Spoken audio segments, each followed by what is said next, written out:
I'm taking a look at Test of Faith, Arab-Israeli War of 1973 from Compass Games. And thought I'd show you a few things about the game. Now, this is going to be as fair of a review as I can possibly give, but I've been having some difficulties with this one. So let me first of all explain what we've got going on here, and then we'll talk about the pros and cons that I'm seeing in this system. First of all, the game comes with great production value on the surface, a nice linen finished box. It does not come with counter trays. It comes with baggies, an insufficient number of baggies, really. A couple of GMT counter trays or something of similar nature will suffice. I was able to get the entire complement into 2 trays, which fit inside the box, and then baggies for a few of the markers that are going to be put into draw cups. So what I have underneath, right here is the Golan map, and I actually have it on top of the 2 Sinai maps. So the 2 Sinai maps plus this is going to be your playing surface, plus you really need the equivalent to 1 more sheet in order to accommodate all of the playing mats. You have a play mat for the Israelis, 1 for the Arabs. You have a general play aid, and then you have 2 air displays, which I'm not using in the current scenario that I have on the map. These are identical. They're a little busy. The Israeli one's easier to read, but that MiG-21 is pretty camouflaged, and so you have to really look at it to see the values of the different air units based on their air-to-ground, air-to-air, and so forth. But it's all on there. And so if you're playing the full shebang, you're going to need all of that. So adding these 2 play aids, this and this, basically you need space for 4 maps. So consider this a 4 map in terms of tabletop space game. Let's look at the hexes here. The hexes are huge. Okay, just for a sense of scale, these hexes are probably close to 1 inch across. And the counters, I think, are 5/8 inch counters. They're nice and thick counters, very nice production values on them. They're nicely centered, easy to read. You'll notice that there's no values on, very little in the way of numbers. The only numbers that are on it is the size of the unit, which it serves as something like a stacking value or the range of the headquarters. But there's no combat ratings per se, and I'll get into that in just a minute. That's what you got there. It comes with a bunch of dice that are in a baggie. Let me show you here. I didn't even open them up. Got a baggie full of single colored D6s and D10s. The 0 on the 10 is a 10. It's not a 0. This was the first clue that I was in for a rough ride with this one, because right off the bat you discover in the game that you're going to be competitively rolling dice for attacker and defender, and so each player really should have a D6 and a D10, and it really needs to be in their own color. Why in the world would they include dice of a single color when you're in a game where the core combat mechanic is you competitively roll dice? Each player rolls 1. You compare the values against one another, and the combat spread, the differential between the die roll results, is the key result of the combat. So right off the bat, we have something that's, well, pretty much broken. But like most board gamers, I've got blue and green dice to go with my blue and green bits, or at least something reasonably close to it when it comes to the D6s. So problem solved, but annoying. Okay, so that's just a good look at the map. I would like you to notice the size of the logo here. Okay, this is a huge logo on the map in Lebanon. Lebanon's not in play. We have this massive amount of space here. Okay, just keep that in mind. Also with Jordan, we have a couple of boxes here in Jordan.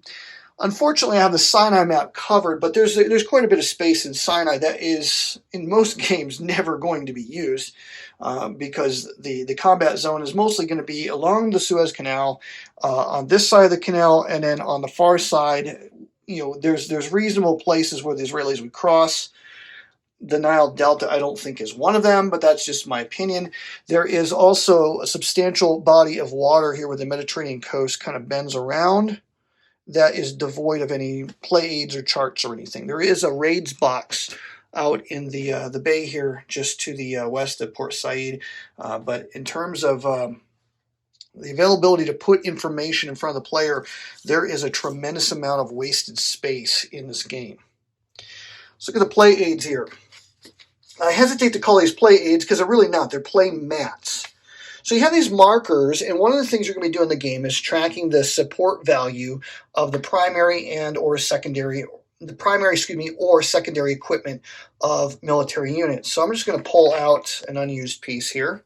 You'll see that this is a task force, and it's equipped with Shotcal, called that an Israeli modified Centurion tank. And so when this goes into combat, if it wants to apply support, the combat support of its primary weapon system, you're going to need to dice with a D10 against the support value of that particular piece of equipment. So in this case, the Shotcal equipped unit would dice against the value of the Shotcal support. These values are unchanging throughout the game, which then begs the question, why do I need these markers? If these values never change, we'll just print the values someplace. We could actually consolidate what's on both of these mats onto a single mat. I'm just talking about minimizing waste and putting into our hands, actually useful play aids. There's a lot of missed opportunity here. Now, the artillery marker will move on here. Some of these they will move, like ground support from aircraft. These can fluctuate on this track, but these two tracks here, they never fluctuate. These tracks, they fluctuate. A mobilization track will move around. So there's some data in here that's going to move. I just feel like this data could have been reorganized in a more useful way. Because what I'm left with is, I'm left with a single play aid here. It's got some more tracks, and this is another unfortunate thing. You have markers on here that you're going to be constantly moving. These fluctuate a lot. The die roll modifiers and the support modifier markers are going to move quite a bit on here, but you also got VP markers that you don't want to accidentally move. These really ought to be on their own tracks someplace else where you're not going to be fiddling with them, because you're going to fiddle with these a lot. So kind of a danger zone there. Careful with that. Overall, I don't have problems with this play aid. It's just that there's data on here that you could have put on a two-sided player aid card that we could use and then consolidate this information into one play aid. That would leave you with a cardstock piece of equipment that would include all of the charts that are in the rulebook. The rulebook is filled with charts, but we have at least my copy did not come with a play aid that includes any of this. So I'm constantly having to go into the rulebook and look for these charts and reference them during play. And it's not a trivial amount. There's several of them in here. Some of the stuff you'll remember, but hello, there's a lot going on with the game, and so that's stuff that's going to get missed. The terrain effects chart is very useful. I found this to be quite helpful. Once I see how the combat system works, this is actually really easy to use. This is a well-organized piece of play aid here. How it works in the game is the support value, which works like a die roll modifier to your competitive die rolls, is based on the primary equipment if you use that in the battle, or your secondary equipment if you use that, and you cross-reference that with the terrain and whether or not that equipment has taken losses in the game. Those are tracked by markers on top, or I like to put them beneath the units in the game. There is an expanded sequence of play on the back of the playbook, which is handy, but it's kind of like the rest of the rule book. It's kind of got some problems. There's some mistakes on it, and that's when I began to discover the headache that is this rule book. I am convinced that there is a good game here, a very innovative idea. This particular conflict is very difficult to reproduce in a game. In fact, I don't have a game in my library that does this to my satisfaction. I was hoping that this would be the one, and it might be. I haven't gotten far enough into it to find out yet. I'm still trying to figure out how the Samuel things work. But I feel like every other game, there's certain things that designers, they try to do, And I think a lot of times they go for the simulation, and they're going to miss things, because this was a much more political event. It was as much a political event as a military event, and not a lot of designers, I think, really understand that. And so every game that I have on the Yom Kippur War in the Sinai is broken for one reason or another. That includes GMT's Crisis Sinai. I've not been super happy with Bar-Lev. I think that one probably comes the closest to getting her done. I'm even ashamed to say there's a Frank Chadwick game in my collection I had high hopes for that does not depict the Battle of Chinese Farm really to my satisfaction. So I have some high standards here. There are some good Golan games out there. And so far, I really like how this is playing on the Golan.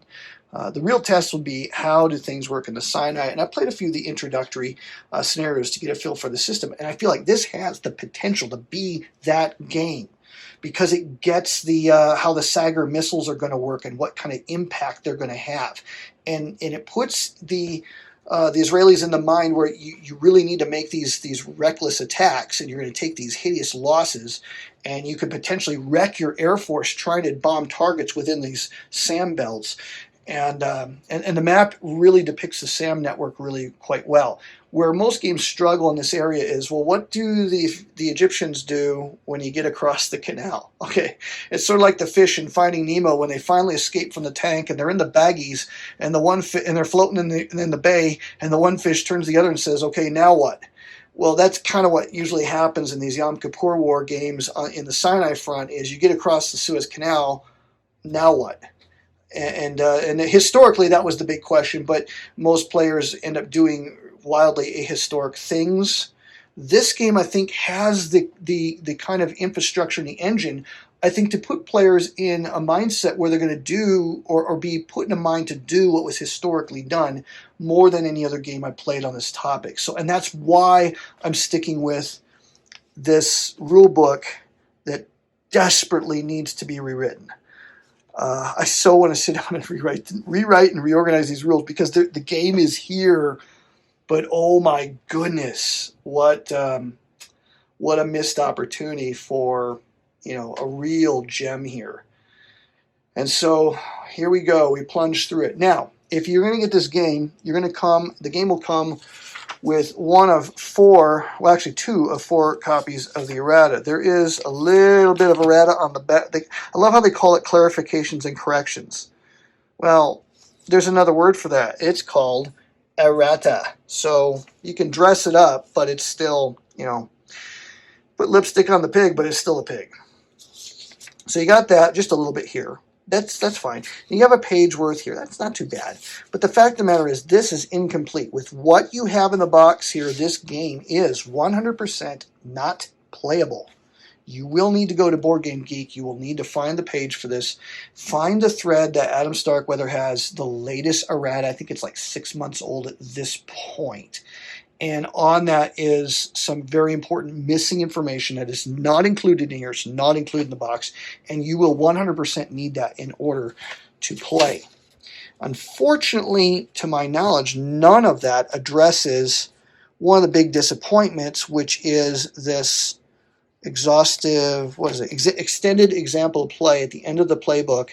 This is one of those examples of play where you could set the game up. You can punch the pieces, set it up, work through this as you kind of look through the rule book and try to figure out the game on the go. I love that. The only problem is, did anyone proofread this? Because there are obvious and numerous mistakes throughout it. That will almost cause more confusion than good.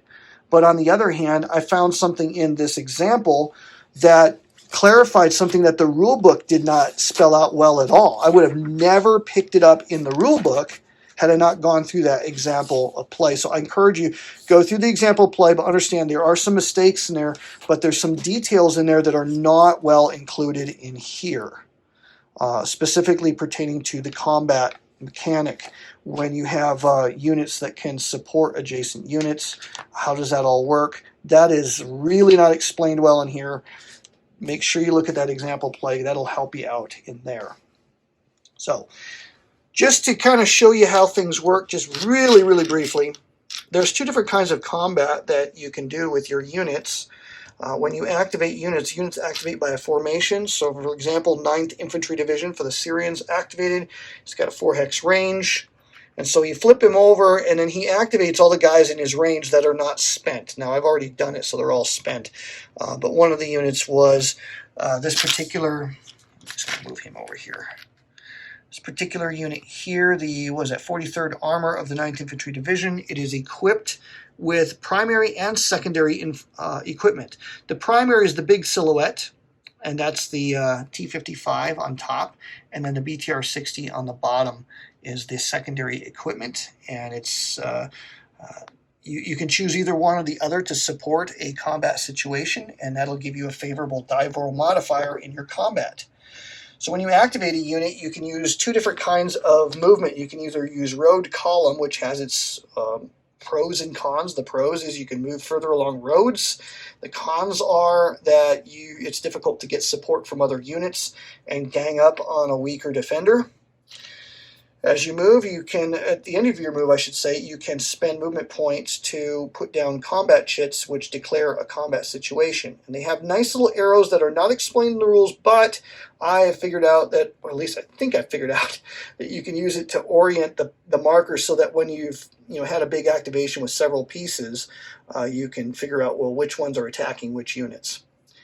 The Syrians can do a hasty attack, or they can do what's called a prepared attack. The prepared attacks have greater potential for destruction and support and artillery support, less chances of snafu, I think.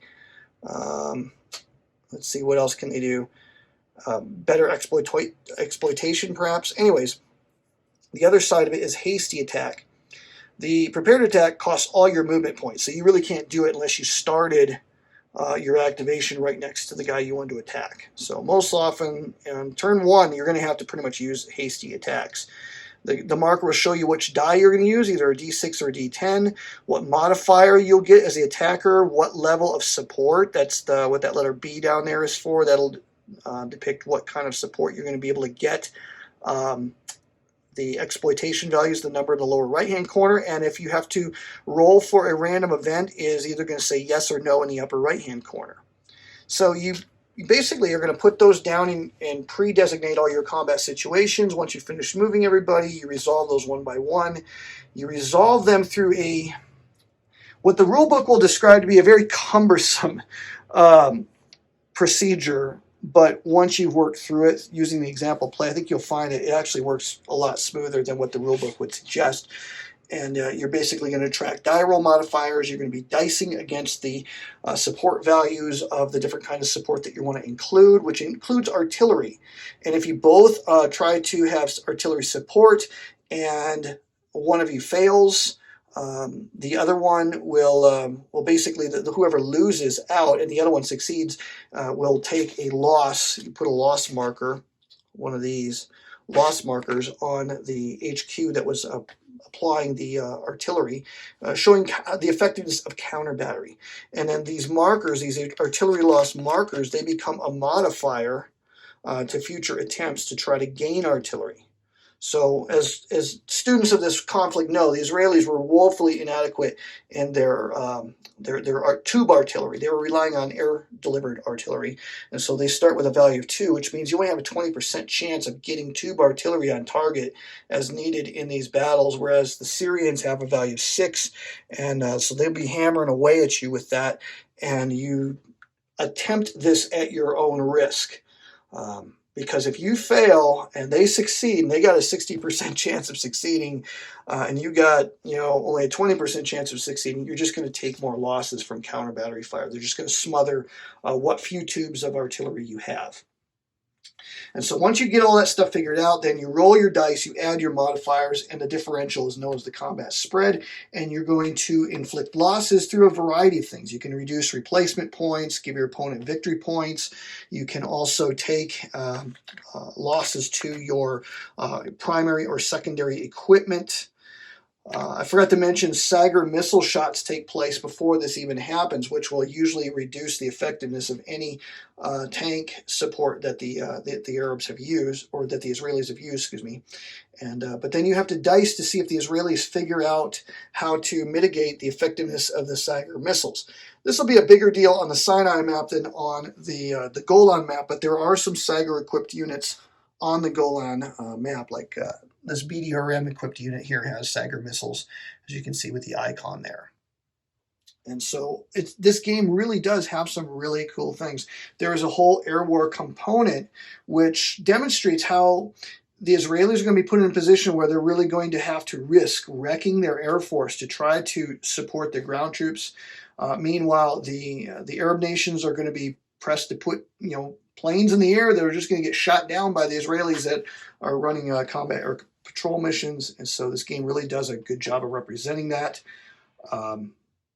So far, I'm liking a lot of what I see here. It's just, man, if we could clean these rules up, there might be a really good game here. But that's just my take on it. So far, I've been fussing with this for about a good week now, and I think I'm finally getting a grip on the rules enough to where I'm ready to play like a scenario that has the air game included, because I'm getting a feel for how all this works and the different strategies that will work and not work. And I'm liking the combat model. I think this system certainly has merit. It just needs some loving attention to the rule book and the playbook, the scenarios. Every scenario I tried to set up had some issue or another. So again, get the errata from BGG. Make sure you look at that. Use the exhaustive or extended example play from the playbook. That will greatly help you. And then Adam's been pretty good about answering questions online. And what we have here might be something worthwhile. And you're going to need 2 different colors of dice. Come on, Compass. What are you doing? And a play aid. Hey guys, a play aid. Hello. We don't need, you almost have the equivalent to an 8.5 by 11 of wasted space called Lebanon and a big logo. If I get frustrated with the game and it never gets played, who cares if you got a big logo? No one's going to see it if it's folded up in the box. If this never had the game's logo on it, but I had play aids on it that were useful, it would probably get more table time, and I would tell people what game it is. Rant over. Same thing with Jordan and the others. Get some play aids for us, guys. I think that would be a huge, huge help. Fortunately, I don't see any counter errata, and so that is a good thing. I'm Joel Toppin. Hope you enjoyed this video. This is test of faith and a test of patience, perhaps, but it might be one that's worthwhile. So I hope this was a fair review of this, and hope you enjoy the video. Subscribe to my channel if you want to see more content like this.